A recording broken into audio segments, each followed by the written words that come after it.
സമയപരിധി കഴിഞ്ഞിട്ടും ADGP MR Ajith കുമാറിനെതിരായ ആരോപണങ്ങളിൽ അന്വേഷണ റിപ്പോർട്ട് സമർപ്പിക്കാതെ സംസ്ഥാന പോലീസ് മേധാവി.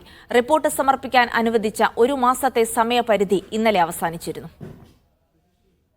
സമയപരിധി അവസാനിക്കുന്നതിന് മുൻപ് തന്നെ അന്വേഷണ റിപ്പോർട്ട് ലഭിക്കുമെന്നായിരുന്നു മുഖ്യമന്ത്രി പിണറായി വിജയൻ ഇന്നലെ വാർത്താസമ്മേളനത്തിൽ പറഞ്ഞത്. എന്നാൽ ഇന്നലെ സമയപരിധി അവസാനിച്ചിട്ടും ഇതുവരെ DGP ഷെയ്ഖ് ദർവേഷ് സാഹിബ് റിപ്പോർട്ട് സർക്കാരിന് നൽകിയിട്ടില്ല. ഇതിനോടൊപ്പം RSS നേതാക്കളുമായി ADGP നടത്തിയ കൂടിക്കാഴ്ചയുടെ റിപ്പോർട്ടും സമർപ്പിക്കുമെന്നായിരുന്നു വിവരം. ഇരു റിപ്പോർട്ടുകളും ലഭിച്ച ശേഷമായിരിക്കും ADGPക്കെതിരെ നടപടിയെടുക്കണോ എന്ന കാര്യത്തിൽ മുഖ്യമന്ത്രി അന്തിമ തീരുമാനത്തിലേക്കെത്തു. ADGPക്കെതിരെ നടപടി വൈകുന്നതിൽ PV അൻവർ വീണ്ടും സർക്കാരിനെതിരെ രംഗത്തെത്തി. ഉത്തർപ്രദേശിലാണെങ്കിൽ നടക്കൂലല്ലോ ഈ കാര്യം, ഗുജറാത്തിൽ നടക്കുമോ? ഏറ്റവും എന്താ പറയുക, ലോ ആൻഡ് ഓർഡർ മോശം എന്ന് നമ്മൾ പറയുന്ന ആ സംസ്ഥാനത്ത് പോലും നടക്കൂല.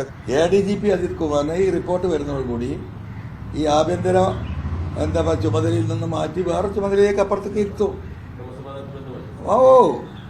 അത് മാറ്റി അപ്പുറത്തേക്ക് ഇരുത്തും. അതാണ് അടുത്ത നാടകം.